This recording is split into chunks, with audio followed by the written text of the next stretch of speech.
오늘 우리에게 주시는 하나님의 말씀은 스가랴 13장 1절에서 9절 말씀을 우리 한 절씩 교독하겠습니다. 스가랴 13장 1절에서 9절 말씀입니다. 그날이 오면 샘 하나가 터져서 다윗 집안과 예루살렘에 사는 사람들의 죄와 더러움을 씻어 줄 것이다. 그날이 오면 내가 이 땅에서 우상의 이름을 지워서 아무도 다시는 그 이름을 기억하지 못하도록 하겠다. 나 만군의 주가 하는 말이다. 나는 또 예언자들과 더러운 영을 이 땅에서 없애겠다. 그런데도 누가 예언을 하겠다고 고집하면 그를 낳은 아버지와 어머니가 그 자식에게 말하기를 내가 주님의 이름을 팔아서 거짓말을 하였으니 너는 살지 못한다 한 다음에 그를 낳은 아버지와 어머니는 아들이 예언하는 그 자리에서 그 아들을 찔러 죽일 것이다. 그날이 오면 어느 예언자라도 자기가 예언자 행세를 하거나 계시를 본 것을 자랑하지 못할 것이다. 사람들에게 예언자처럼 보이려고 걸치는 그 거친 털옷도 걸치지 않을 것이다. 그러고는 기껏 한다는 소리가 나는 예언자가 아니다. 나는 농부다. 젊어서부터 남의 머슴살이를 해왔다 할 것이다. 어떤 사람이 그에게 가슴이 온통 상처투성이인데 어찌된 일이오 하고 물으면 그는 친구들의 집에서 입은 상처요 하고 대답할 것이다. 가라, 깨어 일어나서 내 목자를 쳐라. 나와 사이가 가까운 그 사람을 쳐라. 나 만군의 주가 하는 말이다. 목자를 쳐라. 그러면 양떼가 흩어질 것이다. 나 또한 그 어린 것들을 칠 것이다. 내가 온 땅을 치면 3분의 2가 멸망하여 죽고 3분의 1만이 남아 살아남게 될 것이다. 나 주가 하는 말이다. 같이 읽습니다. 그 3분의 1은 내가 불 속에 집어넣어서 은을 단련하듯이 단련하고 금을 시험하듯이 시험하겠다. 그들은 내 이름을 부르고 나는 그들에게 응답할 것이다. 나는 그들을 내 백성이라고 부르고 그들은 나 주를 우리 하나님이라고 부를 것이다. 아멘. 오늘 함께 읽은 스가랴 13장은 어제부터 이어진 12장에서 내일 마지막 말씀할 14장까지 나타난 종말에 대한 예언의 일부분입니다. 오늘 13장 1절에서 6절까지는 하나님의 백성의 죄 씻음과 정화에 대해서, 그리고 7절에서 9절은 하나님의 백성의 연단에 대해서 말씀해 주고 있죠. 계속해서 그날이 오면 이 말이 반복되고 있습니다. 여기서 그날은 이 땅의 죄악을 모두 씻고 사람이 통치하는 이 세상의 모든 그 모순을 해결하시고 하나님의 통치를 회복하는 날을 의미하죠. 구약에서는 그날이 오면이라는 말로 앞으로 이루어질 하나님 나라를 예언하셨던 거죠. 여러 선지자들을 통해 그날이 오면 말씀하시다가 드디어 그날이 왔습니다. 그날이 예수님의 오심으로 우리 가운데 시작되었습니다. 그리고 언젠가 다시 오심으로 그 날은 완성될 것입니다. 다시 말해 그 날은 그리스도의 초림과 재림의 날이죠. 이것을 선지자들은 동시에 바라보고 그날에 이루어질 하나님의 나라의 모습을 말씀하고 있는 것입니다. 그러니까 예수님의 이 땅에 처음 오시고 하나님의 나라가 우리 가운데 임한 그 모습과 마지막에 다시 오셔서 온 세상을 심판하실 모습이 멀리 시선을 바라볼 때 우리 산이 이렇게 겹쳐 보이는 것처럼 그렇게 동시에 지금 바라보고 있는 말씀이 선지서의 말씀들입니다. 그걸 염두에 두고 말씀을 보시면 1절에서 그날이 오면 샘 하나가 터져서 다윗 집안과 예루살렘에 사는 사람들의 죄와 더러움을 씻어 줄 것이라고 말씀합니다. 여기서 샘이라는 이브리어 단어를 마코르라는 단어를 쓰는데 이 단어는 구약에서 자주 생명과 힘의 근원에 대한 비유로 사용된 단어입니다. 그런데 예레미야 2장 13절에 보면 이스라엘 백성이 두 가지 악을 행하였다고 지적합니다. 내 백성이 두 가지 악을 행하였나니 곧 생수의 근원되는 나를 버린 것과 스스로 웅덩이를 판 것인데 그것은 물을 저축지 못할 터진 웅덩이니라, 이렇게 말씀합니다. 생수의 샘이 되시는 하나님을 버리고 우상숭배의 죄에 해당하는 스스로 웅덩이를 판 것에 대해서 자기가 자기 삶을 지킬 수 있다고 생각하고 그 목마름을 해결하기 위해서 스스로 웅덩이를 파고 있는 모습이죠. 오늘 1절에서 하나님께서 친히 그들의 죄, 특히 하나님을 버리고 우상 숭배에 빠진 모든 자의 죄를 씻어주시는 샘을 열어주시겠다는 복음을 선포하고 있는 것입니다. 그리고 사람들의 죄와 더러움을 깨끗하게 씻기는 샘 하나가 터질 것이라는 이 예언은 마침내 예수님께서 십자가에 못 박히시고 그 허리가 창에 찔리실 때 성취되었습니다. 이 샘이 바로 보혈의 샘이죠. 이 샘은 은혜의 샘입니다. 스가랴 12장에서 예언된 창에 찔리신 예수님의 옆구리가 이 샘의 근원인 것입니다. 거기로부터 우리를 깨끗하게 하는 피와 물이 나왔기 때문입니다. 오늘 7절 말씀에서도 칼이 하나님의 목자, 하나님과 가까운 목자를 칠 것이라고 메시아 예언을 하고 있죠. 하나님의 목자이신 예수님이 세상의 권력자들에 의해 죽임을 당할 것을 예언하신 말씀입니다. 모세 때 광야에서 깨어진 반석에서 생수가 터져 나왔듯이 찢어진 그리스도의 몸으로부터 생수의 강이 흘러 나올 것을 미리 예언해주고 있는 말씀입니다. 그 예언의 말씀을 성취하신 예수님 자신이 요한복음 7장에서 이렇게 말씀하시죠. 명절 끝날 곧 큰 날에 예수께서 서서 외쳐 이르시되 누구든지 목마르거든 내게로 와서 마시라. 나를 믿는 자는 성경의 이름과 같이 그 배에서 생수의 강이 흘러나오리라 하니 이는 그를 믿는 자들이 받을 성령을 가리켜 말씀하신 것이라고 말씀합니다. 영국의 윌리엄 카우퍼라는 시인이 있습니다. 변호사였고 시인으로 살면서 많은 찬송시를 작곡했는데요.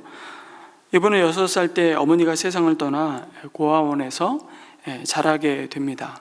그런데 일찍 그 보물을 여인 그 상황, 그 삶의 무게 앞에 평생 우울증에 시달리게 됩니다. 69년을 살면서 21년을 마음의 병을 갖고 애투병 생활을 했는데요. 그가 32살에 아편을 사들고 죽으려고 마차를 타고 마부에게 템스강으로 가자고 했습니다. 다리에서 뛰어내려 자살하려 했던 것이죠. 그런데 그날 밤 런던에 짙은 안개가 끼어서 1시간이나 달렸지만 목적지에 도달할 수가 없었습니다. 그리고 놀랍게도 다시 그 마차가 멈춘 곳은 자신의 집 앞이었던 겁니다. 다음날 아침 카우퍼는 서재에서 칼을 찾아 몸을 찔렀지만 칼이 오래되어 늑골에 닿으면서 칼날이 부러져서 죽지는 또 않습니다. 그러자 이번에는 목을 매 죽으려고 하죠. 하지만 그가 의식을 잃었을 때 끈이 끊어져 살아나게 됩니다. 그런 그에게 놀라운 만남이 찾아오게 되는데요. 한때는 노예 무역선 선장이었던, 그러다가 예수님을 만나 회심하고 자신과 같은 죄인이 받은 은혜가 얼마나 크고 놀라운지를 고백하는, 여러분 우리 모두가 다 알고 있는 Amazing Grace, 나 같은 죄인 살리신, 이 찬송을 작사한 존 뉴턴 목사를 이 카우퍼가 만나게 됩니다. 존 뉴턴 목사님으로부터 그는 깊은 격려와 위로를 받게 되죠. 그러면서 그의 변화된 삶의 고백이 바로 우리가 아까 불렀던 찬송 샘물과 같은 보혈이라는 곡입니다. 그 이후에도 그는 마음의 불안과 정신 착란이 찾아올 때마다 이 보혈 찬송을 위한 시를 계속해서 써내려 갔습니다. 샘물과 같은 보혈, 이라는 이 곡의 원문을 살려서 다시 번역하자면 이렇습니다. 임마누엘의 몸에서 흘러나오는 보혈의 샘물이 있네. 그곳에 뛰어든 죄인은 모든 더러운 죄를 씻음 받는도다. 모든 죄 씻음 받네. 모든 죄 씻음 받네. 그곳에 뛰어든 모든 죄인은 모든 죄 씻음 받네. 죽어가던 강도 이 샘 발견하고 기뻐했네. 저 강도같이 악하던 나 또한 모든 죄 씻음 받았네. 내 모든 죄 씻음 받았네. 내 모든 죄 씻음 받았네. 저 강도 같은 나 또한 모든 죄 씻음 받았네. 믿음으로 주님의 피가 넘쳐 흐르는 시내를 보았다네. 구속의 사랑이 나의 찬송 제목 되었으니 살 동안 늘 부르겠네. 늘 찬송하겠네. 늘 찬송하겠네. 구속하신 사랑이 찬송 제목 되었으니 늘 찬송하겠네. 그리고 카우퍼는 마지막 그 거친 호흡을 몰아쉬며 세상을 떠나갈 때 마지막 이런 기도를 주님 앞에 올려드립니다. 주님, 나를 버리지 마소서. 제가 이 순간에도 주님의 보혈을 의지합니다. 그의 평생을 붙들어 주었던 그 십자가의 보혈의 능력을 마지막 순간까지 의지하다가 주님 부르실 때 영광 가운데로 나아갔던 것입니다. 오늘 스가랴 말씀은 이어서 그날이 오면 우리 안에 거룩한 성령이 임하셔서 우상의 이름을 지우시고 아무도 다시는 그 우상의 이름을 기억하지 못하도록 하겠다고 약속하십니다. 여러분, 우리는 뭐 하도록 창조된 존재들이냐면 하나님으로부터 오는 그 사랑과 기쁨과 만족을 충만히 누리도록 창조되었죠.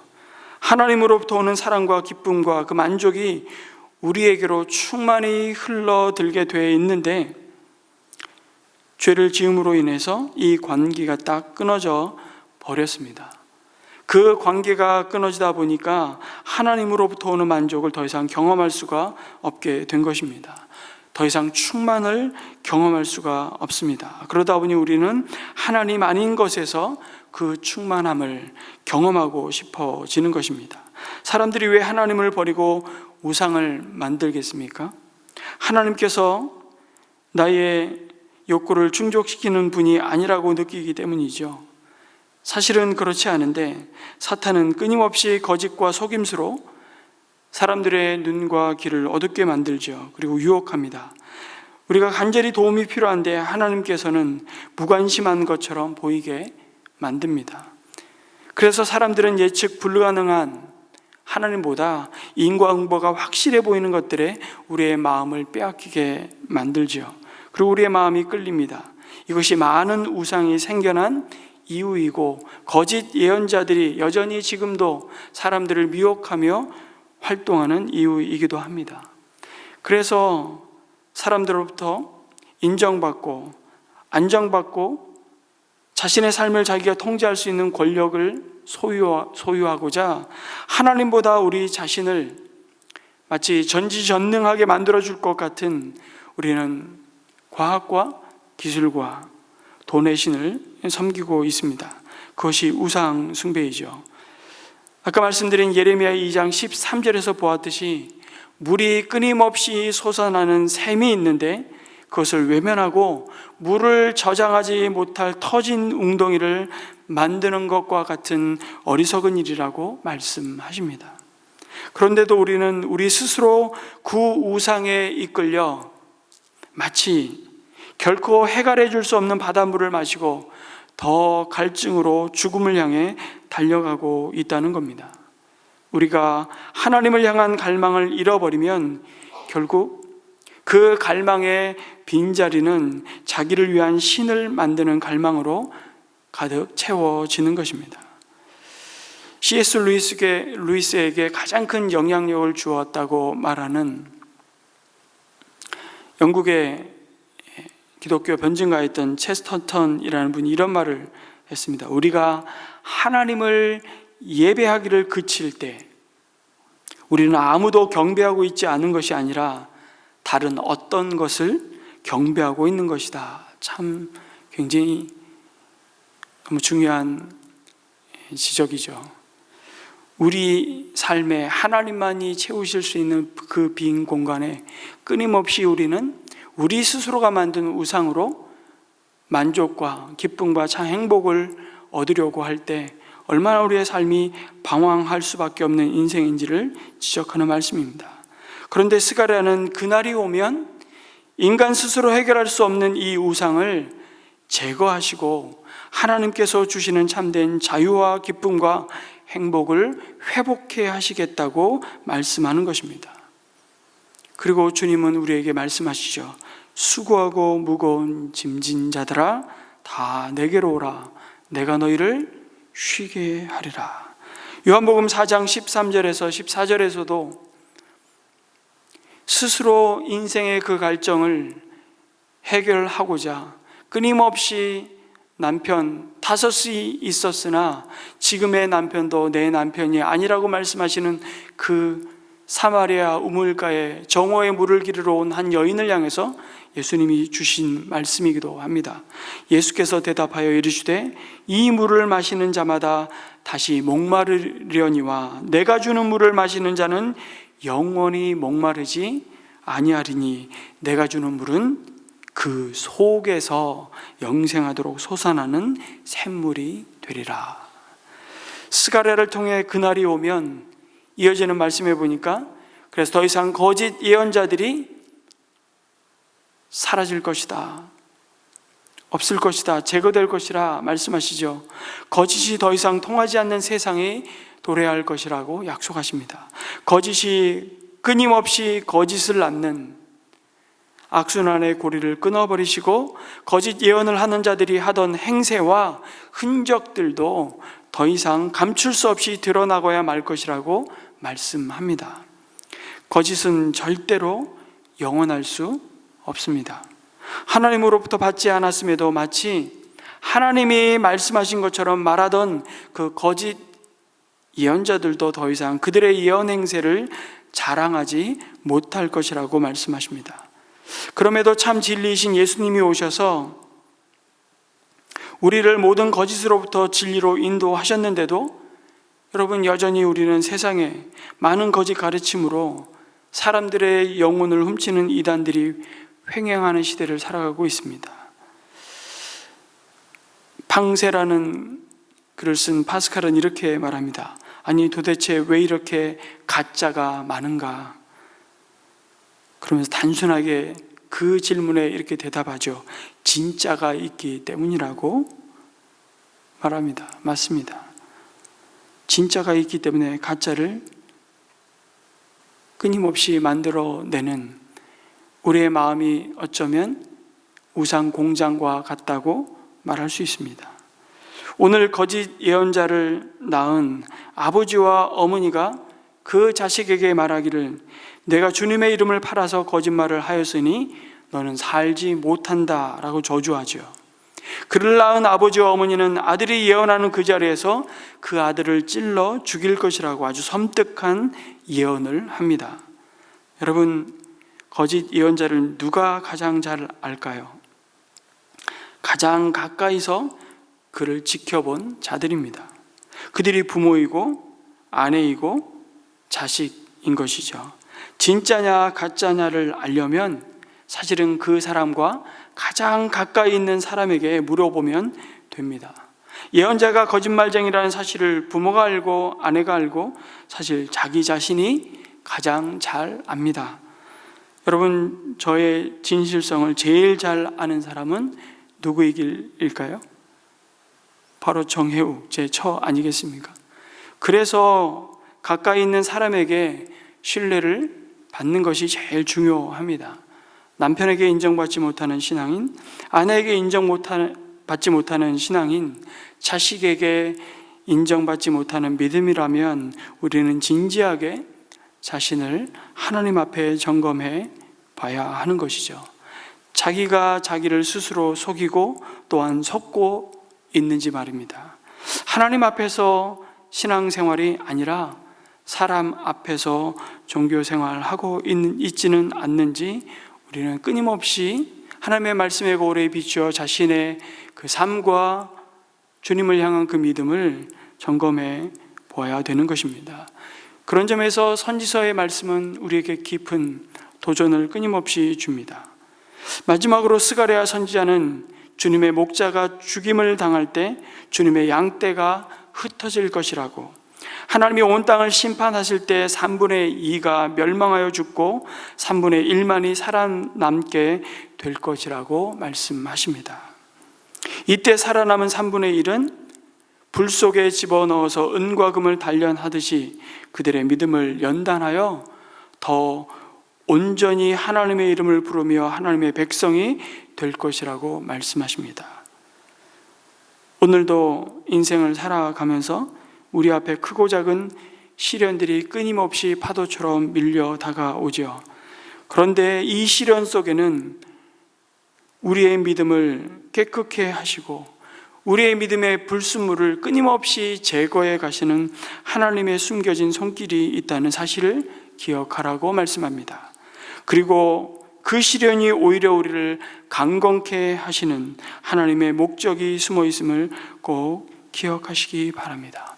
그럴수록 주님을 붙들며 주님 앞에 나와 엎드리시기를 축복합니다. 마침내 하나님은 그 고난과 시련을 통해서 우리의 믿음을 정금과 같게 하실 것입니다. 오늘 주신 말씀을 기억하면서 우리가 이렇게 기도했으면 좋겠습니다. 오늘 이 아침도, 오늘 하루도 예수 그리스도의 보혈로 죄를 씻고 우리의 삶의 우상을 버리게 하여 주옵소서. 스가랴 13장 1절 말씀처럼 예수님의 보혈이 샘물이 되어 우리의 모든 죄와 더러움을 씻어 주심에 또한 감사 기도를 드렸으면 좋겠습니다. 하나님 대신 다른 것으로 만족을 채우려 했던 그 어리석음을 또한 이 아침 회개합니다. 끊임없이 과학과 돈과 권력, 세상의 우상을 쫓으며 살았던 것을 용서해 주시고 오직 주님 안에서만 진정한 기쁨과 만족을 얻게 하여 주옵소서. 우리 삶에서 우상의 흔적을 지워주시고 온전히 주님만을 섬기는 삶이 되게 하여 주시옵소서. 말씀에 비추어 거짓 예언자를 가려내듯 우리 삶에서 진실함이 드러나게 하시고 가까운 가족과 동료들에게 인정받고 신뢰를 얻는 믿음의 사람이 되게 하여 주옵소서. 기도했으면 좋겠고, 또 시련 속에서 우리의 믿음이 연단되어 정금과 같이 순결하게 하여 주시기를 우리 함께 기도했으면 좋겠습니다. 더불어서 오늘 수요일 이 아침 이 나라와 민족을 위해서 우리 10가지 기도 제목, 우리 주보에 나누어 드린 기도 제목이 있는데요, 우리 보시면서 여러분 함께 이 나라의 민족을 위해서 함께 기도하시고 개인의 기도를 이어가도록 하겠습니다.